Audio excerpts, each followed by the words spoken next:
কেন এই পরিণতি হলো আপনাদের? কোন পরিণতি? মানে এই যে মানুষ বলছে পালিয়েছে, আপনারা বলছেন নিরাপত্তার স্বার্থে আসলে সেফ জায়গায় চলে গেছে। কোন মানুষ বলছে? সাধারণ মানুষ। আপনারা যদি গণমাধ্যমে কথাবার্তাগুলো, সাধারণ গণমানুষের মধ্যে তো অনেকে বলেছে প্রধানমন্ত্রী নিরাপদ জায়গাতে আছে। আমি কি তাদের কথাও গণায় নিব? আচ্ছা, দুটোই নিলাম আমলে। পালিয়েছেন বা তিনি নিরাপদ স্থানে আছেন, সেই অবস্থায় কেন পালিয়েছে যারা বলেছে তারা হচ্ছে হাঁস চোর, মুরগি চোর, বদনা চোর। আপনি যদি বলেন যে আপনি প্রশ্ন আমাকে এইভাবে করেন, বদনা চোররা বলেছে পালিয়ে গেছে, আবার অনেকে বলছে সাধারণ মানুষের মধ্যে পালায়নি, এখন আপনি কি বলবেন? এই প্রশ্ন করেন, আমি দুটোকেই নিলাম যে পালিয়েছেন, নিরাপদ স্থানে চলে গেছেন, দুরকম মন্তব্য যেহেতু আছে, কিন্তু তিনি চলে গেছেন, এটি হচ্ছে কথা। দেশ ছেড়ে তিনি চলে গেছেন, মানে এইরকম তিনি না, শুধু আওয়ামী লীগের যারাই পেরেছেন তারাই চলে গেছেন দেশ ছেড়ে। এই পরিণতি কেন হলো? দেখেন, এটাকে পরিণতি তো আমি বলবো না, আমি বলবো যে এক ধরনের মেইহেম তৈরি করেছে, সহিংসতা তৈরি করেছে, জঙ্গি হামলা হয়েছে, আর্মির মধ্যে এক ধরনের বিট্রিয়াল হয়েছে, সেনাবাহিনীর অনেক সদস্য বিট্রে করেছে, সেনাবাহিনীর অনেক সদস্য বিট্রে করেছে। এই মহান সেনাবাহিনীর থেকে হিজবুত তাহরি বের হয়েছে, হাসচোর বের হয়েছে। আপনার অনেক আর্মি অফিসারকে দেখেছি সেখান থেকে আপনার চুরি করেছে, ডাকাতি করেছে, ধানমন্ডিতে গিয়ে মেজর, ক্যাপ্টেন তারা ডাকাতি করেছে। তো আর্মির মধ্যে চোর আছে, ডাকাত আছে, আর্মির মধ্যে হিজবুত তাহরির আছে, এই যে মেজর জিয়া, যার সাক্ষাৎকার এখন প্রকাশ হচ্ছে, যে ব্লগারকে হত্যা করেছে। আর্মির মধ্যে এই মুফতি জসিমউদ্দিন রহমানিকে স্যালুট দেওয়ার মতো লোক আছে। ফলে এই যে আর্মির মধ্যে চোর অংশ, সন্ত্রাসী অংশ, যারা একটা মৃত লোককেও পেটাচ্ছে, এই অংশ বিট্রে করেছে। ফলে এই আর্মিকেও ঢেলে সাজাবার সুযোগ আছে, তারা করেছে। তাদের কারণে আর্মির মধ্যে আইন শৃঙ্খলা বাহিনী এই ধরনের বিট্রে করেছে। আয়নাঘর তৈরি করা বাহিনীকে কি আপনারা, মানে তাদেরকে কি আপনারা দেখেন নাকি দেখেন না? আয়নাঘর কোনটা? আয়নাঘর কোথায়? আয়নাঘর মানে আর্মির কথা, জয়েন্ট ইন্টারোগেশন সেল। হ্যাঁ, আপনারা যে জয়েন্ট ইন্টারোগেশন সেল, মানে আয়নাঘর বিষয়টি সম্পর্কে আপনারা অবগতই না? না, অবগত না কেন? আপনি জানবেন, আমি জানবো, সারাদিন ইন্টারনেটে আমি পড়ি, লেখি, আমি জানবো না কেন? কিন্তু জানা আর আপনার সাথে একমত হওয়া, দুটো তো পার্থক্য। আপনি আয়নাঘর বললে আমাকেও আয়নাঘর বলতে হবে, তা তো না। আর্টিকেল 39 অনুযায়ী আমার চিন্তার স্বাধীনতা আছে, তাই আর্টিকেল 39 অনুযায়ী আমি চিন্তার স্বাধীনতা প্রয়োগ করছি আপনার সাথে, তাই না? তো ঘটনাটা কি দাঁড়াচ্ছে? ঘটনাটা হচ্ছে আপনি আয়নাঘর বলছেন, আমি আয়নাঘর বলছি না, আমি এটাকে জয়েন্ট ইন্টারোগেশন সেল বলছি। বাংলাদেশের জয়েন্ট ইন্টারোগেশন সেল বহুত বছর আগে থেকে হয়েছে। তো আর্মিকে এটার জন্য, সেনাবাহিনীর কাকে আপনার ওয়াকারকে আপনি ডাক দেন এটার জন্য, ওয়াকার সাহেবকে আপনি ডাক দিয়ে বলেন দেখি সে সাহস আছে কিনা। করছে না তো। অন্তর্বর্তীকালীন সরকারটা আলাদা জিনিস, ইন্টারিম গভর্নমেন্ট আলাদা জিনিস, ওই প্রভিশনটাই নেই। তাহলে এটা একটা দখলদার শক্তি বলতে পারেন আপনি, তাহলে আমি আপনার সাথে একমত।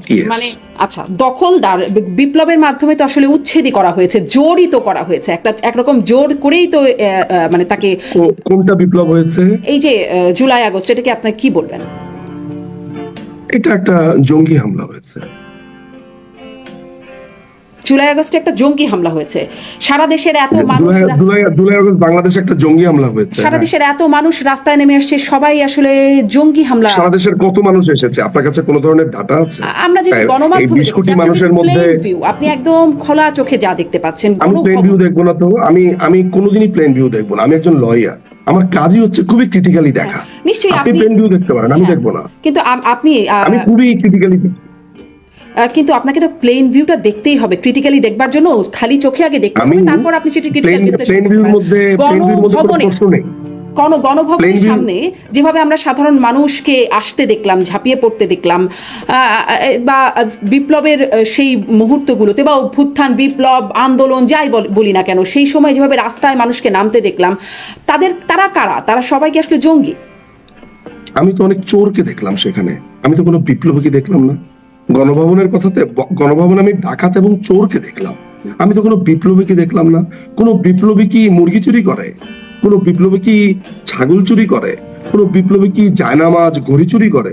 আপনি যদি বলেন যে হ্যাঁ বিপ্লবীরা চোর, আমি আপনার সাথে একমত হব, বলবো যে ঠিক আছে, বিপ্লব হয়েছে। বিপ্লবীরা তো চুরি করে না, বিপ্লবীরা বিপ্লব করে, বিপ্লবীরা সমাজ বদলায়, বিপ্লবীরা সমস্যার সমাধান করে, মানুষকে আশ্বস্ত করে। কিন্তু বিপ্লবীরা তো মুরগি চোর না, বিপ্লবীরা তো হাঁস চোর না, মাছ চোর না, বিপ্লবীরা তো ধ্বংস করে না, গণভবন তো সরকারি সম্পত্তি, গণভবনের ব্যক্তিগত স্টাফ বাদে বাকি সবকিছু তো সরকারি সম্পত্তি। বিপ্লবীরা তো চোর না, তাহলে আপনাদের কিছু চোরের কথা, চোরকে আপনি বিপ্লবী মানে বলছেন? কিছু চোর, হ্যাঁ নিশ্চয়ই নিন্দনীয়, হাঁস মুরগি ছাগল এগুলো চুরি করে নিয়ে কিছু যাচ্ছে। আপনার যে পালং শাক চুরি করেছে, যে সরিষা ক্ষেত থেকে সরিষা চুরি করেছে, যে তেলের বোতল চুরি করেছে, যে একটা স্পন্সর বাথরুমের স্যান্ডেল চুরি করেছে, যে বদনা চুরি করেছে, বদনা চোর বিপ্লবী। শ্রীলঙ্কায় কি হচ্ছে? শ্রীলঙ্কায় আসলে সেটাকে আপনি কি বলবেন? আমি আমি আমি শ্রীলঙ্কা নিয়ে কথা বলতে গেলে নিকারাগুয়া নিয়ে কথা বলবো, আপনি বলবেন আমার সাথে? আপনার সাথে আমি কথা বলবো আয়াতুল্লাহ খোমেনিকে নিয়ে। চলেন, let's talk about Peru, let's talk about Nicaragua, Argentina. আপনি বিপ্লব যদি মেলাতে চান, আজকে আমি বাংলাদেশের সমস্ত বিপ্লব নিয়ে কথা বলবো। আপনার শ্রীলঙ্কাতে আচ্ছা, পদ্মা চুরি করেছে, বদনা চুরি করেছে না, বদনা চুরি করেনি, কিন্তু আমরা তো দেখেছি যে সেখানে কিভাবে মানে বিছানায় শুয়ে কিভাবে দখলদারিত্ব হচ্ছে, খাওয়া দাওয়া শ্রীলঙ্কার সরি, তাহলে তো নিশ্চয়ই আমরা শ্রীলঙ্কার এই আন্দোলনটাকে বদনা চোরদের আন্দোলন বলতে পারি না, সেটা আলাদা জিনিস, প্রেক্ষাপট আলাদা।